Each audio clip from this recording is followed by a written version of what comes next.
दोस्तों, प्रधानमंत्री नरेंद्र मोदी आज बिहार आए हुए हैं। जब बिहार में गया में चुनावी सभा को संबोधित किया, लेकिन पीएम मोदी की बिहार आने से पहले ही बिहार में नेता प्रतिपक्ष तेजस्वी यादव ने पीएम से 10 सवाल दाग दिए। 10 सवाल पूछे तेजस्वी यादव ने प्रधानमंत्री नरेंद्र मोदी जी से। तेजस्वी यादव अपने 10 सवालों में पूछा है कि लोकसभा चुनाव 2024 के बीच तेजस्वी यादव ने पीएम मोदी से पूछा है कि बीते 10 सालों में बीजेपी सरकार ने बिहार के लिए क्या किया है। पीएम मोदी ने 10 साल पहले बिहार को विशेष राज्य का दर्जा देने, 2 करोड़ लोगों को रोजगार देने जैसे कई वादे किए थे, वे कब पूरा करेंगे। तेजस्वी यादव ने कहा कि उम्मीद है कि पीएम मोदी गया और पूर्णिया में अपने भाषण में हर नाकामी के लिए विपक्ष को दोष न देकर के निष्पक्षता से अपनी सरकार की खामियों का अवलोकन करेंगे। तेजस्वी यादव ने सोशल मीडिया प्लेटफॉर्म पर मंगलवार को पोस्ट किया। इसमें उन्होंने पीएम मोदी से 10 सवाल पूछे और कहा कि जब कोई नेता विपक्ष में होता है, जब वो पीएम मोदी की नजर में महाभ्रष्ट होता है, तो फिर बीजेपी में आते ही वो ईमानदार का पर्याय राजा हरिश्चंद्र कैसे हो जाता है। पीएम के अनुसार 10,000 का घोटाला करने वाले अजित पवार, प्रफुल्ल पटेल,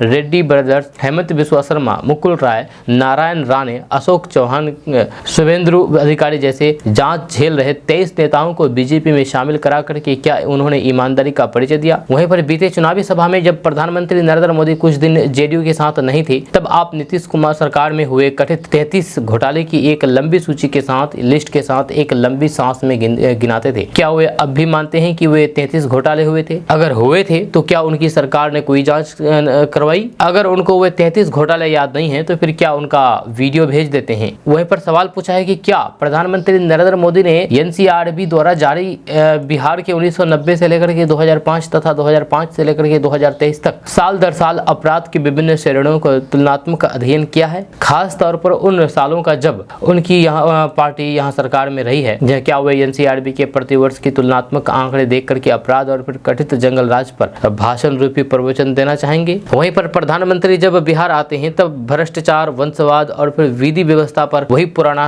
कैसेट बजाना क्यों शुरू कर देते हैं।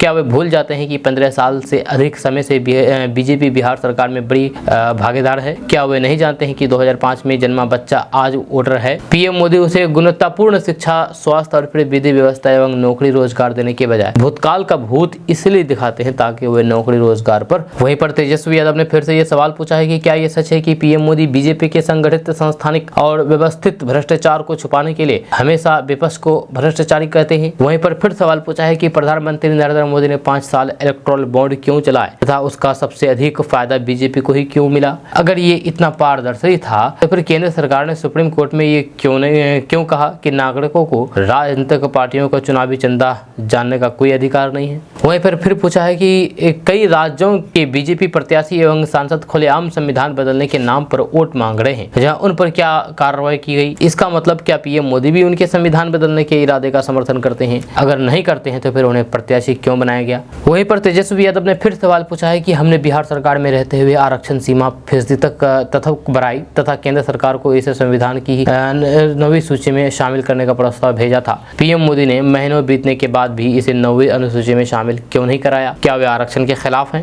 वहीं फिर पूछा है कि क्या पीएम मोदी देश के सबसे अधिक युवा आबादी वाले प्रदेश बिहार को बताएंगे कि उन्होंने केंद्र में 10 सालों में बिहार के कितने युवाओं को नौकरी दी। नौकरियों के इंतजार में करोड़ों युवा तो ओवर एज हो गए। 39 सांसद जिताने वाले बिहार में पीएम मोदी ने अपने गृह राज्य की तुलना में कितने इंडस्ट्री स्थापित की तथा कितना निवेश कराया, ये भी बताएं। वहीं पर अंत में तेजस्वी यादव ने 10वें सवाल में पूछा है कि पीएम मोदी ने 10 साल पहले बिहार को विशेष राज्य का दर्जा, 2 करोड़ नौकरी प्रतिवर्ष, विशेष पैकेज देने अथवा विशेष ध्यान के साथ विशेष विकास करने का वादा बिहारियों से किया गया था। क्या वे अभी भी इस वादे पर कायम है या फिर आपने बिहार पर ध्यान देना छोड़ दिया, या 2014 में मांगे गए 60 दिन के बाद 100 दिन, फिर 60 महीने, फिर 2022 और फिर 2047 की नई टाइमलाइन के बाद 2147 में उन वादों को पूरा करेंगे, 2047 में उन वादों को पूरा करेंगे।